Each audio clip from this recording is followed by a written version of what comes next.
वालेकुम दोस्तों, मैं आपको आर्म्स डेवलपर चैनल की तरफ से इस वीडियो ट्यूटोरियल सीरीज़ में खुशामदीद कहता हूँ। ये आज हमारा 6th वीडियो ट्यूटोरियल है, जिसमें आज हम इमेजेस के बारे में पढ़ेंगे। किस तरह हम अपने वेब पेज पर इमेजेस को ऐड कर सकते हैं और उन्हें रिसाइज़ कर सकते हैं, और कुछ और टैग्स भी देखेंगे। लेकिन ट्यूटोरियल को स्टार्ट करने से पहले अगर आपने हमारे चैनल आर्म्स डेवलपर को अभी तक सब्सक्राइब नहीं किया हो तो जल्दी से हमारे चैनल को सब्सक्राइब कर दीजिए और बेल आइकन पर भी क्लिक कर दीजिए, ताकि जब भी हमारी इन फ्यूचर कोई भी न्यू वीडियो अपलोड हो तो आपको मैनुअल सर्च ना करना पड़े और आपके पास नोटिफिकेशन आ जाए। तो हम स्टार्ट करते हैं आज के ट्यूटोरियल को। ये मेरी एक फ़ाइल है images.html के नाम से।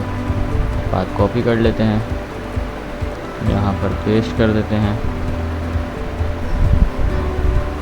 कुछ ब्लैंक पेज आ रहा है, यहाँ चले जाते हैं। अगर आपको अपने पेज पर कहीं भी इमेज शो करानी हो तो उसके लिए हमारे पास जो टैग है वो होता है img का टैग, img। और ये एक सेल्फ क्लोजिंग टैग है, जैसे कि br का टैग है, ऐसे ही ये एक सेल्फ क्लोजिंग टैग है जिसका कोई क्लोजिंग टैग नहीं होता, बल्कि ये अपने ओपनिंग टैग में ही क्लोज हो जाता है। अब इसमें हमारे पास इमेज को शो कराने के लिए एक एट्रीब्यूट होता है src का एट्रीब्यूट, src यानी कि इस इमेज की सोर्स क्या है, इसका पाथ क्या है, ये इमेज कहाँ से आएगी। तो मैं इसका पाथ यहाँ पे डिफ़ाइन कर देता हूँ,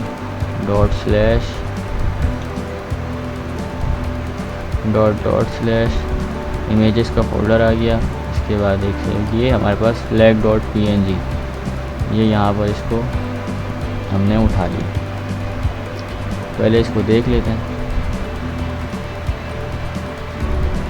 ये हमारे पास फ्लैग की इमेज आ गई। अब ये जो है src, ये एट्रीब्यूट क्या काम कर रहा है कि ये बता रहा है कि हमारी जो इमेज है वो हमारी इमेज कहाँ पर इस वक्त रखी हुई है, तो ये उसको वहाँ से उठा कर ला रहा है।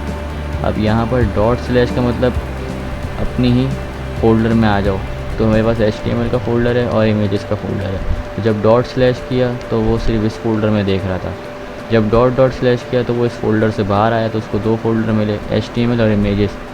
फिर /images किया, इमेजेस के फ़ोल्डर में चला गया, वहाँ पर flag.png थी, उसको हमने उठा लिया और इसको हमने यहाँ पर शो करा दिया।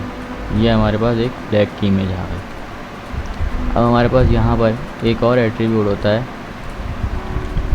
alt का एट्रीब्यूट। ये क्या काम करता है, इसमें मैं लिख देता हूँ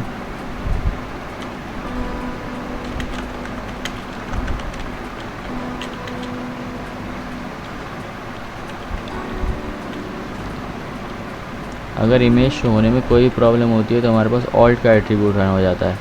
जैसे कि अगर इमेज लोड नहीं हो पा रही या फिर कोई भी नेट एरर है, नेट प्रॉब्लम हो गई, किसी भी तरह का प्रॉब्लम है, पाथ सही नहीं दिया हुआ, तो हमारे पास alt का एट्रीब्यूट आ जाता है और वो इमेज की जगह ये टैग शो हो जाता है।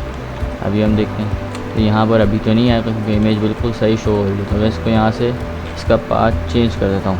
इस पाथ पर तो इमेज नहीं पड़ी हुई, तो हमारे पास ये लिखा हुआ आ रहा है फ्लैग ऑफ पाकिस्तान इमेज। इसके साथ साथ हमारे पास एक और एट्रीब्यूट होता है इमेज के टैग के अंदर,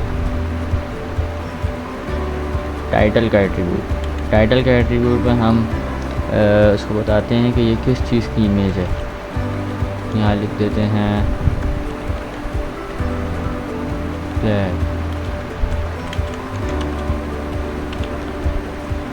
फ्लैग ऑफ पाकिस्तान।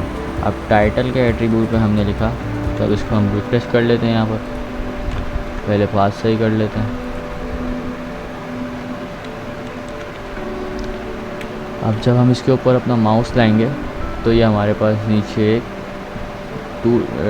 एक बार में लिखा हुआ आ रहा है फ्लैग ऑफ पाकिस्तान, यानी कि एक तरह की डिस्क्रिप्शन है कि ये किस चीज़ की इमेज है। अब जो इमेज का एट्रीब्यूट है वो एक इनलाइन एट्रीब्यूट है, यानी कि यहाँ पर आ जाते हैं मैं एक पैराग्राफ लिख लेता हूँ। यहाँ पर एक पी का टैग बना लेते हैं।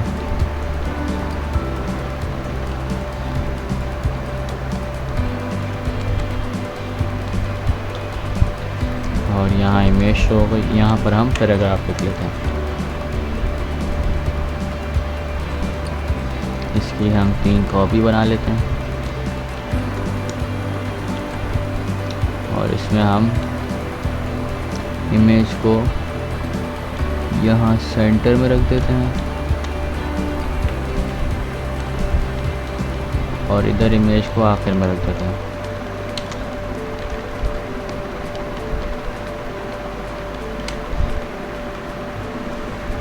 अब हम पेज को रिफ्रेश करते हैं तो इमेज का एट्रीब्यूट जो है वो एक इनलाइन एट्रीब्यूट है, जैसा कि मैंने आपको बताया। तो यहाँ पर ये इमेज शो हो रही है। अब पैराग्राफ जो है वो उसी के आगे से स्टार्ट हो रहा है, ना कि ये इमेज जो है वो पूरी लाइन रिजर्व कर रही है अपने लिए यहाँ तक, फिर पैराग्राफ उसके नीचे से स्टार्ट हो, बल्कि पैराग्राफ उसी के आगे से स्टार्ट हो रहा है। यहाँ पर हमने इमेज, और यहाँ पर ये पैराग्राफ में हमने पहले पैराग्राफ का कुछ टेक्स्ट लिखा था, इसके बाद हमने इमेज शो कराई थी, उस इमेज आ गई और वह पैराग्राफ उसी के आगे से स्टार्ट हुआ। यहाँ पर इमेज इसलिए नहीं आई क्योंकि इमेज की जो विड्थ है वो यहाँ पर एडजस्ट नहीं हो पाई, तो उसने अगली लाइन में भेज दिया और ये इतना जो चौड़ाई है वो हाइट इसकी इतनी है, तो इसलिए इसकी हाइट है। और यहाँ हमने इसको सबसे आखिर में शो कराया था, तो ये पैराग्राफ आ रहा है और उसके बाद इमेज आ रही है। अब हम यहाँ पर आ जाते हैं, इस सब को हम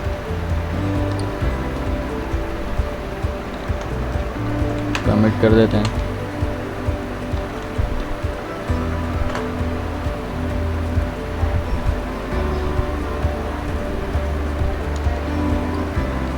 अब हमारे पास HTML5 में हमारे पास एक न्यू टैग रिलीज़ हुआ है, न्यू टैग आया है जिसमें हम कोई भी फिगर शो करा सकते हैं और उसके बाद फिगर के बाद उसकी फिगर कैप्शन दे सकते हैं।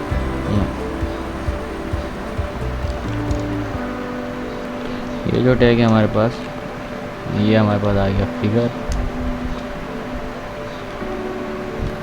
और इसके अंदर हमारे पास यहाँ पर हम IMG का टैग रख देते हैं जिसमें हम एक इमेज दे देते हैं।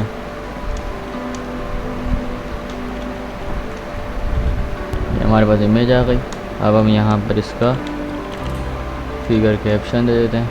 फिगर कैप्शन इस पर हम यानी कि इमेज की डिस्क्रिप्शन दे रहे हैं कि ये हमारे पास इमेज है। HTML5 से पहले हमारे पास कुछ भी ऐसा नहीं था कि हम इमेज की नीचे एक छोटी सी लाइन दे सकें कि ये इमेज की हम थोड़ी सी डिटेल बता सकें। यहाँ पर हम इमेज को कोई फिगर कैप्शन दे देते हैं, मैंने कुछ भी लिख दिया ऐसी। और अब हम इसको पेज को हम अपने रिफ्रेश करके देखते हैं तो गाइस ये देखें हमारे पास ये फिगर आ रही है, इमेज आ रही है और उसके नीचे उसकी डिस्क्रिप्शन आ रही है। अब आप यहाँ पर एक ही फिगर में आप यहाँ पर 2 इमेज भी दे सकते हैं। इसको हम यहाँ पर देते हैं